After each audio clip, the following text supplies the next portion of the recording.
In February 2015, 18-year-old Dalen Pua went to visit his grandmother Martha Bear in Waianae, Hawaii. Once there, he mentioned to his grandma he was planning on going hiking in Mauna Lua Valley Park in the morning. According to Martha, Dalen mentioned he was going to climb the Haiku Stairs, also known to the locals as the Stairway to Heaven. Consisting of over 3,900 steps that ascend the Kohulahu mountain range, the Stairway to Heaven was once a popular tourist hotspot until it was officially closed to the public in 1980 due to the dangerous conditions of the climb. Still, many daring hikers over the decades continue to climb the legendary staircase for the thrill of the challenge, and it's not uncommon for the police and fire department to have to rescue and arrest lost hikers who realized they bit off more than they could chew once they were at the top of the staircase. When Dalen told his grandmother about his plans, she warned him that it was illegal and tried to stop him, but he was determined to climb the Stairway to Heaven and didn't listen to his grandma. On the evening before the climb, he posted to Facebook with the caption, "Stairway to Heaven, hiking this insane hike tomorrow, wish me luck." His friends quickly jumped into the comments to remind him that a recent mudslide had damaged an entire section of the staircase, making it even more dangerous to attempt the hike. But the very next morning, Dalen took a bus to Mauna Lua Valley Park and began the hike, documenting the start of his journey on Facebook with the caption, "And the hike begins, #Haiku." At the beginning of the hike, he sent some pictures of the mountain range to his friends. At around 11 a.m. that day, he sent this last image, after which he became unreachable on all communication channels. His friends tried to get in touch with him, but it soon became clear that something had gone wrong during the hike. The next day, Dalen was reported missing, leading to a citywide search involving the Honolulu Police Department, the Fire Department, the US Navy, several drone pilots, and local volunteers. From the moment the search began, the authorities suspected he had successfully climbed the Stairway to Heaven but was unable to come down safely due to the treacherous conditions. On the first day of the search, it rained heavily over Honolulu, making the climb to the top almost impossible for the authorities. After 4 days of looking for Dalen with dogs, helicopters, and infrared cameras, the search was called off. But later that very same day, 2 hikers who were climbing a nearby ridge claimed they heard someone screaming for help, and the fire department decided to extend the search another day. But on Tuesday, March 3rd, after days of fruitless investigation, the search was permanently suspended. Still, Dalen's friends and family continued to search the area, posting his pictures everywhere online, and even starting a GoFundMe campaign that raised over $15,000. After weeks with no convincing clues or even a trace of what happened to Dalen, several theories started circulating on the island. While many people claimed he probably fell down the side of the mountain on his way up, others speculated that something much more sinister had happened to Dalen while climbing the Stairway to Heaven. In the last image he sent to his friends, you can see the head of a man popping up behind the bushes next to the stairway. While the skeptics alleged that the figure was probably just a bunch of leaves and branches and a trick of the light, the Honolulu Police Department decided there was enough evidence in the image to issue an alert and request anyone from the public who had information on the mysterious man behind the bushes to come forward. It now appeared as if Dalen's disappearance had turned into a criminal investigation, with many people believing that the man in the bushes was a stalker who had seen the teenage hiker's Facebook posts and followed him up the mountain to attack him. Some Reddit users thought they recognized the guy, with one user mentioning that the guy in the picture was a good friend of his and that he had nothing to do with the disappearance. But when asked how he could recognize his friend in the image if the man's face was barely even visible, he didn't answer, and nobody's statements on the matter have been verified as true. Almost 9 years after his disappearance, the case of Dalen Pua remains a mystery. In 2021, the Honolulu City Council voted unanimously to remove the stairs, awarding a $2.5 million demolition contract to Nakoa Companies. The decision was pretty controversial, but in the end, it was decided that it was the best choice. Unfortunately, we'll still probably never know what happened to Dalen Pua on that day in February 2015, and whether or not the man in his last photo had anything to do with it.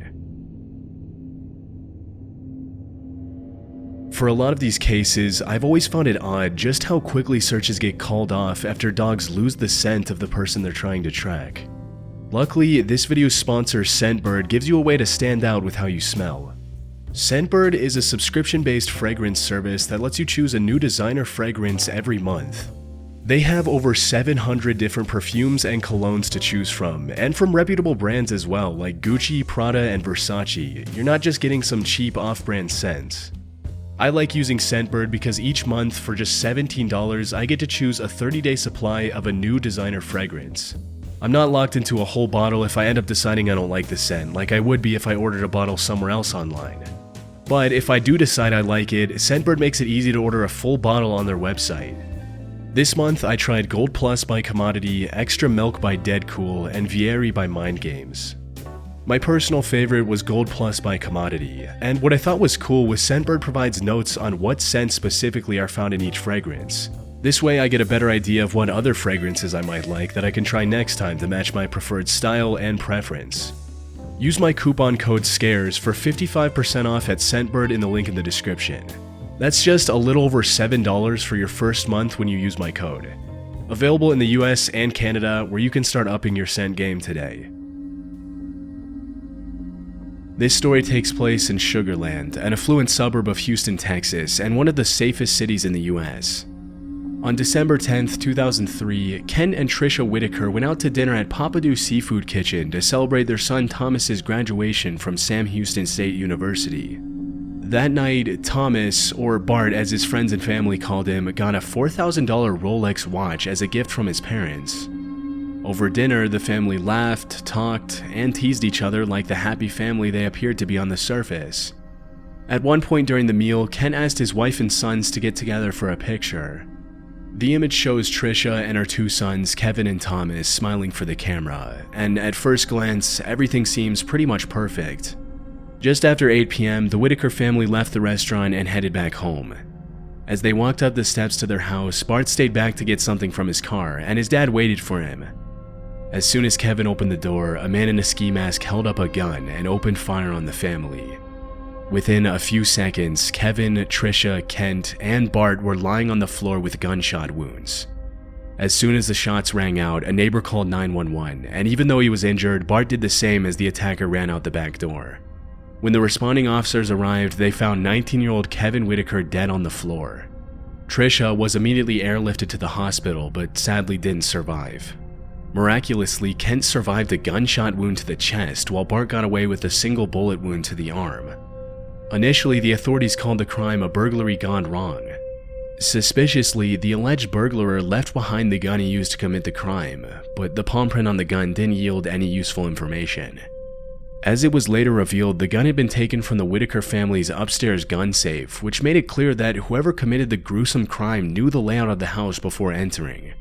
The detectives on the case soon realized that this was no ordinary burglary, as no valuables had been stolen, and the family's drawers and closets seemed to have been neatly pulled out by someone who had been a little too careful not to destroy anything. The day after the murders, detectives discovered that Bart was hiding something from his parents. Not only had he not graduated from university, but he was actually a freshman on probation for not attending his classes and had a 1.4 GPA. About a week after the horrifying incident, Kent and Bart went to Kevin and Trisha's funeral, which was attended by over 1,000 Sugar Land residents who had never even heard of such a brutal crime being committed in their city. Several law enforcement officers were at the funeral, not so much to mourn the victims, but rather to watch Bart Whitaker closely. The night before the funeral, a former roommate of Bart named Adam Hipp had gone to the police station and made a shocking revelation. According to the police report, Adam mentioned to the cops that one day in 2001, Bart had approached him and told him about an elaborate plan to murder his family in order to inherit their house and about $1 million in life insurance money. Adam claimed that Bart had even offered him a cut of the inheritance money if he agreed to kill his family framed through a burglary gone wrong and shoot him in the arm in the process to make it look more believable. The more details Adam revealed about the chilling conversation, the more the cops realized that the plan Bart had talked about with his roommate was eerily similar to the events that took place on that fateful night in December 2003. During Adam's interrogation, the name of two more of Bart's college friends were brought up, Chris Brashear and Stephen Champagne. Chris and Stephen worked at the same country club as Bart, and when the cops tested their DNA and sent samples, they found a perfect match for what was found at the crime scene. As the detectives closed in on the suspects, Bart realized he was in trouble. One night, about 7 months after the murders, he told his father he was going out to the club, and he never came back. The authorities looked everywhere for him, but it seemed he had just disappeared without a trace. With Bart nowhere to be found, the cops focused their efforts on Chris and Stephen. Eventually, Stephen cracked under the pressure of the interrogation and admitted that he had been the getaway driver on the night of the crime. Chris had been the gunman, and Bart had orchestrated the entire thing. Stephen even led the police to a bag that had been thrown off of a bridge into Conroe Lake, which contained pretty damning physical evidence, including two-way radios, water bottles, and ammunition that matched the shell casings at the scene. Almost 2 years after the murder, Stephen and Chris were arrested, but Bart was still nowhere to be found. Unbeknownst to the police, Bart had started a completely new life in Mexico. He had a small apartment, a job in a furniture store, and even a girlfriend. Disturbingly, it was later revealed that Bart had lied to his girlfriend's family and spun a very convincing tale about his past, alleging that he had gotten shot in the shoulder while serving in Afghanistan. A year and a half after the murders, a man named Rudy Rios called the cops and confessed that about a year earlier, Bart paid him $3,000 to let him assume Rios' identity and flee to Mexico. In September 2005, Bart was arrested in Mexico, extradited, and charged with the murder of his mother and brother. As it was later discovered, he had tried to carry out the plan on several occasions with other roommates and friends, but something always seemed to get in the way. In an interview with ABC News, Bart claimed that when he was planning the killings, he was operating on autopilot and about as close to numb as a human being can get. After the trial, Bart was sentenced to death, a decision his father lobbied against for years. Kent claimed that having his son executed would only make him a victim once again, and that he had suffered enough. In February 2018, just 40 minutes before Bart's scheduled execution by lethal injection, the governor decided to spare his life. As of 2024, Bart is still in prison, where he will remain for the rest of his life. Miraculously, Ken has forgiven his son and went on to remarry and even write a book about his experience called Murder by Family: The Incredible True Story of a Son's Treachery and a Father's Forgiveness. For many people, the most haunting aspect of this whole case is the fact that in this last picture of the apparently happy family together at dinner, Bart knew very well that if everything went according to plan, his entire family around him would be dead less than half an hour later.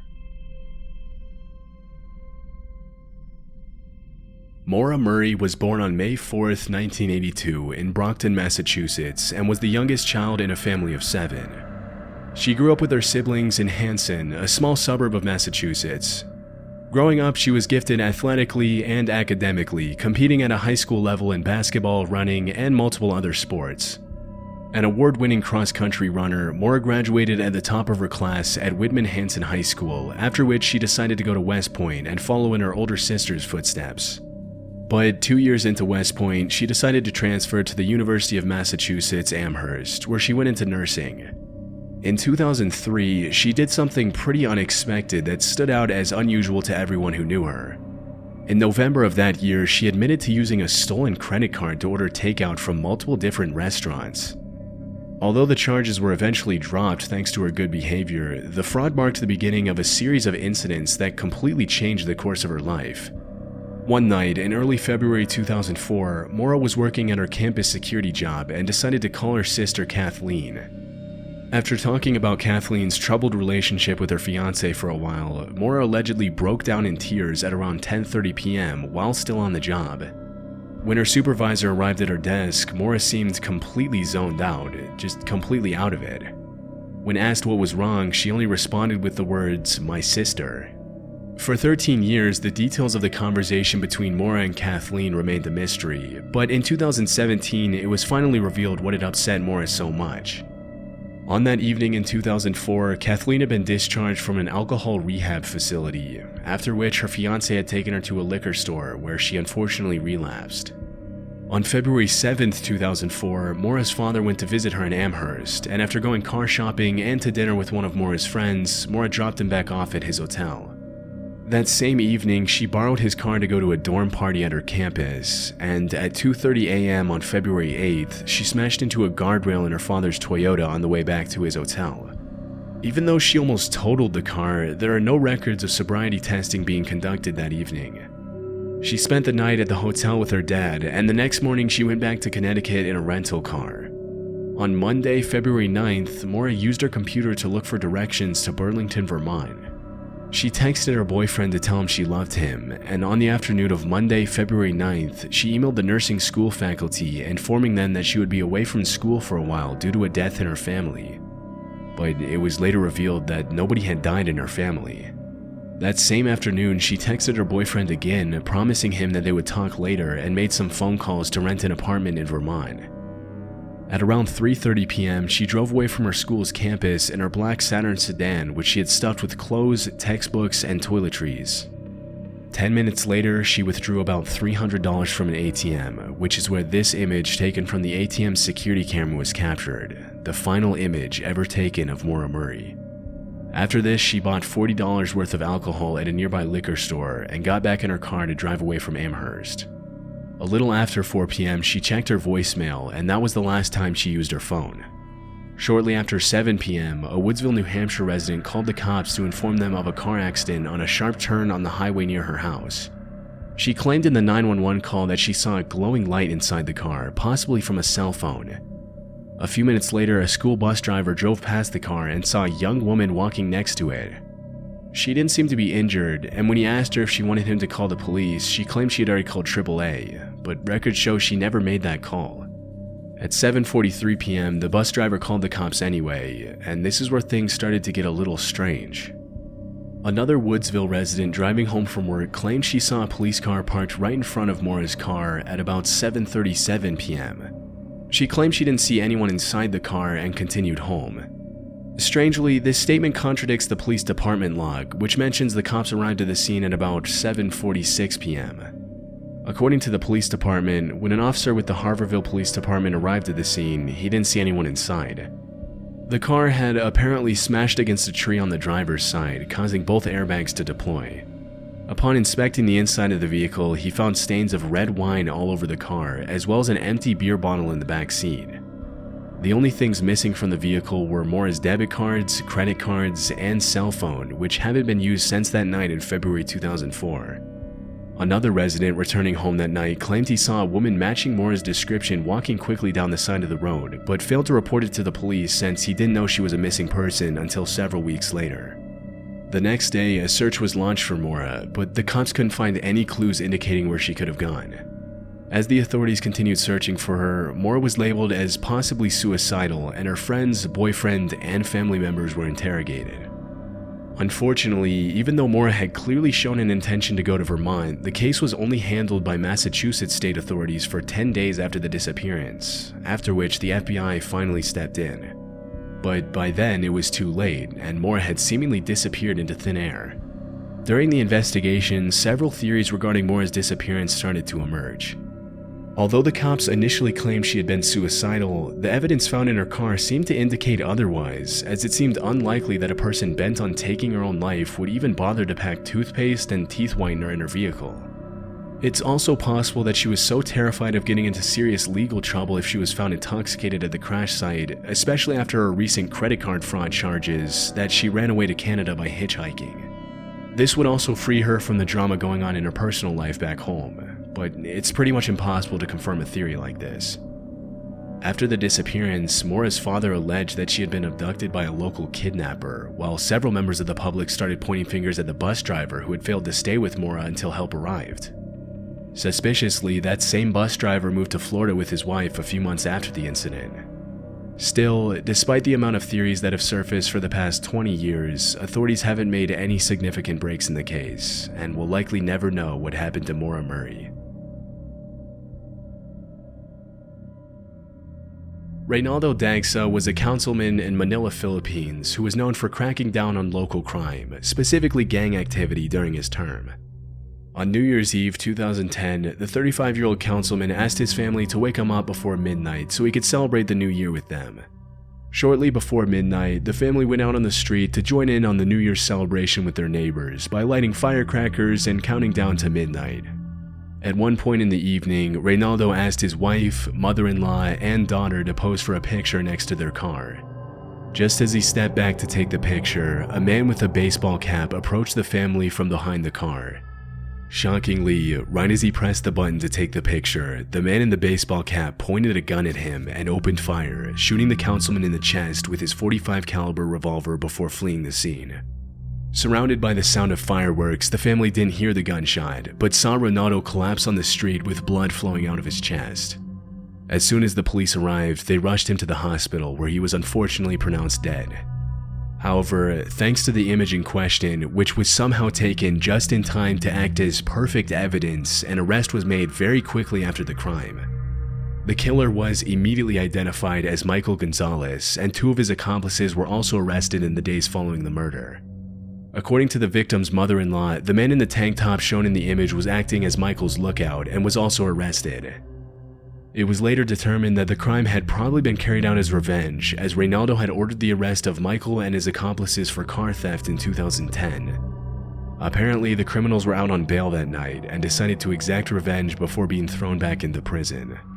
Unfortunately, nothing will ever be the same for Reynaldo's family, but at the very least, the picture was enough to capture his killers and bring the councilman's loved ones a sense of closure.